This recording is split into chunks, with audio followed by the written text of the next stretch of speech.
Principle 8. Trust is the glue of life.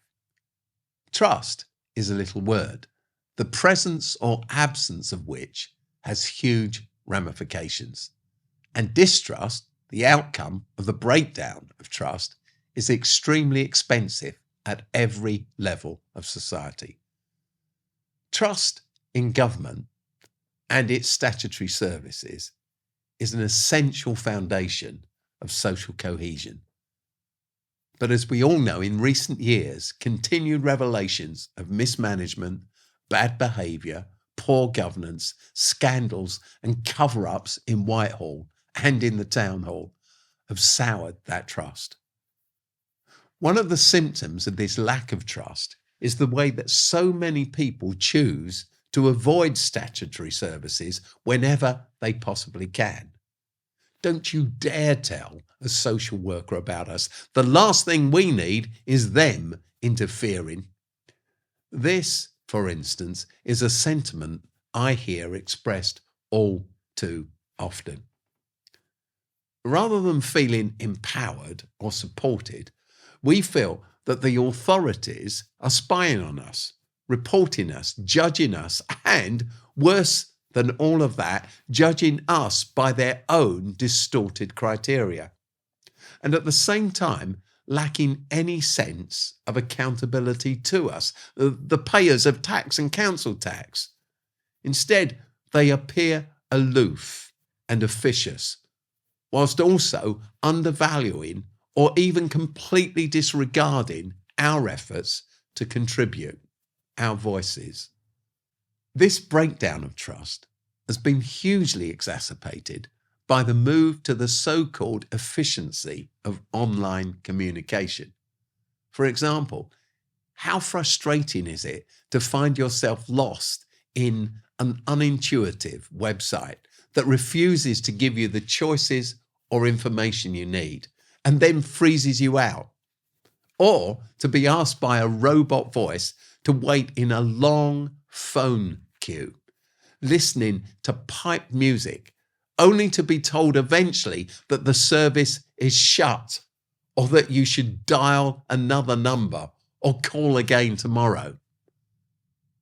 Complicating things even further, countless people can't use a digital device, which means that our new efficiency can't reach a lot of the most at-need people at all. So it turns out that being efficient is not the same thing as being effective. And sometimes it turns out to be exactly the opposite. Ironically, therefore, in losing their human dimension, these support services also lose the very efficiency they were seeking to create in the first place. But there's a double irony in this.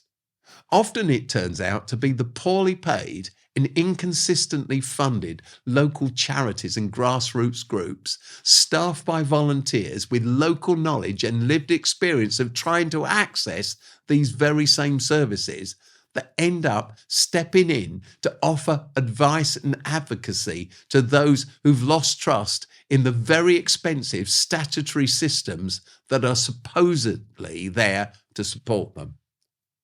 Another of the core issues when it comes to partnership between government and communities is, of course, funding. But when government looks for a voluntary sector partner, what it hopes for is a very steady camel. A camel can go for days without any water and for weeks without food. It comes with its own nutritional supplies courtesy of a hump or two.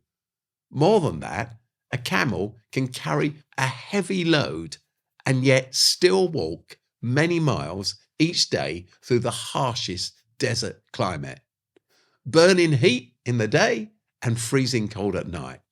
What's more, a camel's unusual gait and wide feet allow it to move quickly through the toughest terrain without sinking into the sand. The problem, from government's point of view, is that what they often get when they attempt to partner with the voluntary sector feels more like an unruly group of wild and spiteful cats who refuse to work together and fight over any available food. It turns out the collective noun for wild cats is very appropriately a destruction. But there are two sides to this story. Charities are often compelled to compete with each other rather than to cooperate because of the short-sightedness of both national and local government funding systems.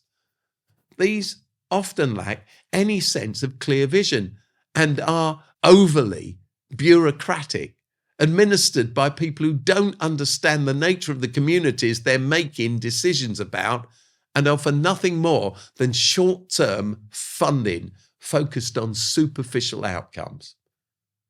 On top of this, the big national charities with full-time professional fundraising teams and bid writing groups regularly outbid small local charities, even though their understanding of and commitment to the communities and issues that the funding is trying to address is nowhere near that of those grassroots movements.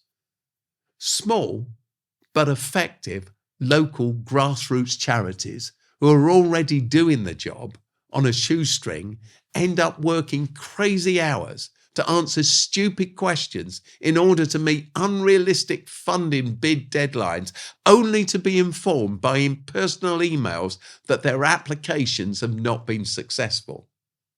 And then, of course, once the funding is gone and those who won it are gone with it, that same little charity, if it's managed to survive, is once again left to pick up the pieces. So it is that the depressing cycle of all of this begins yet again. It's all a ridiculous waste of time, a waste of money, passion, talent, and expertise, as well as the cause of huge frustration, local anger, and the erosion of trust. The real issue is, of course, not simply funding, but even more than that, the continuity of delivery. The only way of overcoming this Achilles heel is for government and local councils to forge new and deeper partnerships with the voluntary sector, with charities, with faith groups, with grassroots communities, deliberately moving away from the failed master-servant attitudes of the past. Why is this important? Because trust is the glue of life.